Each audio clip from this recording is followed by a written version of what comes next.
You're watching TimesXP and I'm Rati. Now, with the 2024 United States presidential elections just weeks away, voters across many states are already casting their ballots. Early voting has kicked off in several places, giving people the chance to vote before the official election day on November 5th. Now, this particular trend isn't entirely new, but it has gained a lot of traction during the 2020 elections, and this was largely due to COVID-19 pandemic. Voters back then sought safer options to avoid crowded polling places, leading to over 100 million ballots being cast before election day. Meanwhile, states responded by expanding early voting options, and many of those changes have remained in place, setting the stage for 2024 elections. The root of early voting goes deeper though. Long before the pandemic, some states have already embraced the idea. For example, Florida and Maryland were among the early adopters, while states like Massachusetts joined more recently. New York made early voting statewide a mandate in 2019, and Connecticut, one of the last states to introduce early voting, passed a constitutional amendment in 2022 and enacted legislation in 2023. Meanwhile, by 2024, nearly 97% of US citizens eligible to vote lived in the states offering some form of early voting. Now, this is a significant increase as compared to 2000, when only 40% of voters had this access.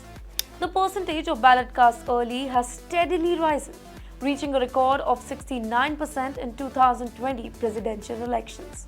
While this number dropped to 50% for the 2022 midterms, early voting remains a popular and growing option. Now, early voting comes in various forms. 47 states, along with Washington, D.C., Guam, Puerto Rico, and US Virgin Islands, offers in-person early voting. The length of time for early voting varies, ranging from 5 days to as many as 50 days, with an average of about 23 days.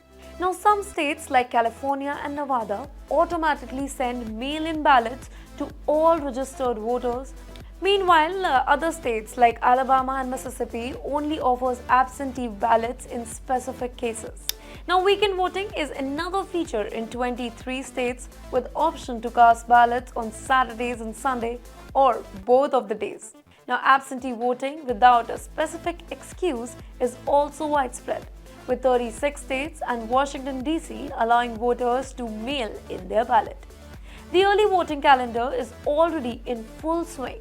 Alabama was one of the first states to start by sending absentee ballot in early September. Meanwhile, Wisconsin followed with mail-in ballots, and states like Virginia and others kicked off in-person and mail voting soon after. Now, by mid-October, many states, including Arizona and Texas, will begin their early voting period. Now, election officials across the country have encouraged voters to take advantage of these options. Now, in Minnesota, Secretary of State Steve Simon emphasized the importance of early voting to ensure smooth election process, urging the voters to vote early to avoid any issue closer to the election day. Now, security remains a key concern heading into 2024. Polling places are stepping up their safety measures, and federal authorities are investigating suspicious activities, such as packages sent to election officials in Virginia. While concern over election fraud remains, sparked by former President Donald Trump's claim of irregularities in 2020, election officials are focused on ensuring a secure and efficient voting process. For more such videos, do follow TimesXP.